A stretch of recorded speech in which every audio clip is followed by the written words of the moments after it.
So in one of my previous maps, Shotgun Aim Facility 2.0, I got a couple of comments from you guys asking for a way to build inside of where the zombies spawn.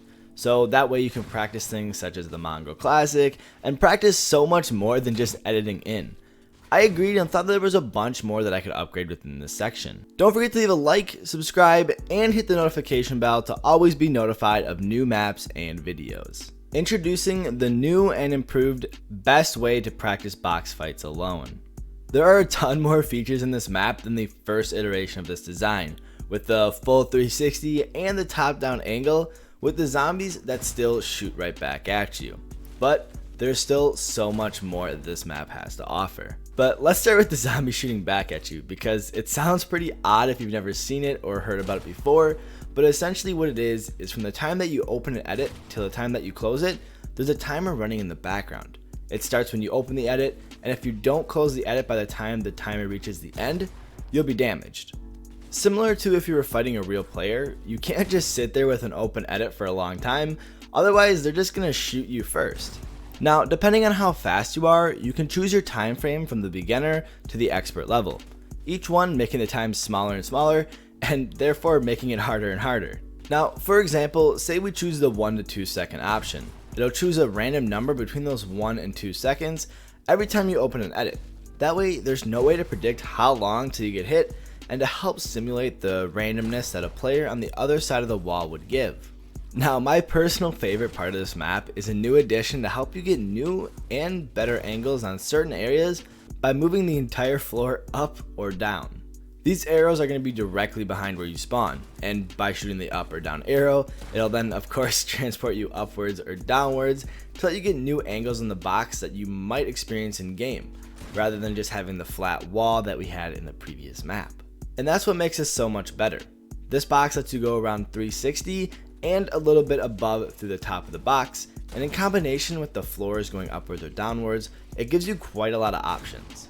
Now, the floor does move up and down with you, but as well, you can also just build just about anywhere you really want within the area, which lets you create your own scenarios and practice how you want. Now, since you can build inside of the box, every time that you eliminate a zombie, the builds will clear inside of the box, opening up the area for you to build right away again, letting you practice much faster than having to manually clear it. But on the flip side, since creative mode doesn't have an unlimited way to destroy builds, the map will auto end every once in a while, and then the map will reset back to normal for you to do it all over again. This should only take around 5 to 10 seconds, but this way the map operates as normal, but it shouldn't be too much of an inconvenience. And like I said, there's a lot of customization within this map, so you can also tweak the zombies' health from 50 to 200. So if you want to test your aim, crank that baby up to 200 health and see if you can still one-shot the zombies quick enough. As well, new zombies won't spawn until the previous zombie is eliminated, so that means you can kind of mess around more so and don't have to worry about another one coming in and ruining it. But however, due to lag within creative, sometimes a zombie will get caught underneath the floor while respawning. If that does happen, just shoot the zombie reset button on the wall to therefore respawn the zombie. This shouldn't happen too often, but I just wanted to make sure there was a way for you to clear it and reset it if it does. Now, this map seems really simple on the surface, but there's far more to it than it seems. With all the customization and options available, you can tweak the map again and again until it fits how you'd like to use it. Luckily, I've been bouncing around and having fun while building the map, so I want to touch on some of the best uses of this map and some things I recommend practicing to help you get better. Honestly, the best thing that I can recommend is messing with the health. The difference between using higher health and lower zombie health in certain situations can really change how you practice. Like per se, if you want to get better at building quickly and placing builds in a box, then I recommend to keep the health low, as aim isn't really your main priority at the time. It's getting quick with placing builds and editing them inside of the box. Now, on the flip side, if you feel comfortable editing into boxes and aim is really your main problem, then I would really switch over to 200 health zombies, because your main focus should be one-shotting the zombie with a 200 pump to the head. You can practice just raw aim and just editing in normally, or going even more intense by editing in, building, and then 200 pumping the zombie in the head.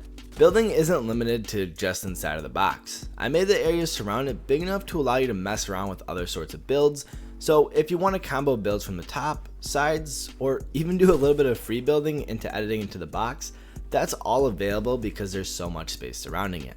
One of my favorites is placing a wall in front of the floor cone and triple editing in. It's something that incorporates 3 out of the 4 possible builds and lets you edit into a situation where the zombie might be in more of an awkward position. And that's what I love about the top-down edit. The zombies attract to the walls to break out, so that means zombies are going to be going to some random areas around the box, either directly below you, which is easily one of the hardest and most awkward shots to hit. They could be on the opposite wall, which is probably the easiest, or on the sides, which is pretty much just as easy to hit. There are a couple of edits and combos that this map allows you to practice pretty easily. Number 1 is editing to make sure you're protected in a real game, aka right hand peeks. A few of my favorite are the corner edits, circle edits, and such, and practice hitting shots on the zombies through those edits. There's quite a lot more, and a lot of edits can be turned into right hand peeks, but make sure you're practicing ones where you're actually going to be protected. As well, chaining builds off of those edits are also a great idea. Placing cones or ramps help you control the box in a real fight, and having those builds will make it easier to get the muscle memory down when fighting a real player. And of course, the Mongo classic, which everybody was asking for, where you edit through a wall, place a ramp, and then edit the ramp and shoot the zombie. One of the best and easiest ways to control and win a fight if you become fast enough. Now, if you're searching for some other shotgun aim maps, you're in luck. There's 2 main ones that I want to showcase that I think would be a perfect fit for all of you. The first is my infinite aim and edit map that lets you design your own target from the way they move to their health. Your custom target then gets applied to the 300 plus targets across the map. Even better, the map is randomized, so every time you run through it, you're going to be getting a completely different map, which means you can never fully learn it, and it helps with your reaction speed and learning to adapt while editing. And now, the map that inspired this video / map is my Shotgun Aim Facility 2.0. It features 4 different sections, one including the solo box fight, which of course I won't mention. It also has a section that is a free build zombie spawning arena, where the builds clear every minute to make sure that all the builds are gone and players can kind of reset completely. This is a really fun one to mess around with and try new things and practice in a rather stress-free area. Second is the specific edit section, where you can practice edits in a repetitive nature, such as downward edits, upwards, etc. Lastly is a similar but just a downgrade to the previous map I talked about. It has a similar version of a randomized aim and edit course, but with sentries as targets. These 3 maps are just about all you need to practice and improve your shotgun aim. I'll have the videos of these maps linked in the description, and as well the code to all 3 of them as well. Now, one thing that I get asked time and time again is to include a way for zombies to take walls from you. Now, unfortunately, they can steal and replace walls from you, but I wanted to provide you all with another way to play the map. So, I created a second version where the zombies will damage the walls similar to how a player will pickaxe them. It's not perfect, but it's an option if you want more intensive practice, where zombies can break walls and you have to hold them in the box before taking your own shot. The code for this map will be in the description with a little tag around it that says zombies breaking walls next to it, so you know which code is which. As well, another way to simulate taking someone's wall is just by breaking it yourself.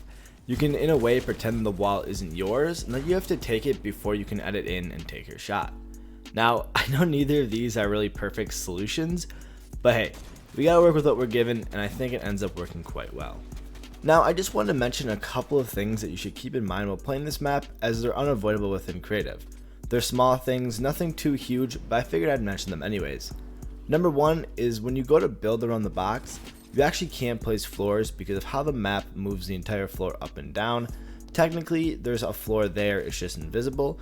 So instead, I recommend to use cones because it pretty much will do the exact same thing as a floor, it's just a little bit different of standing on it. And number 2 is to don't kill zombies while you're inside of the box.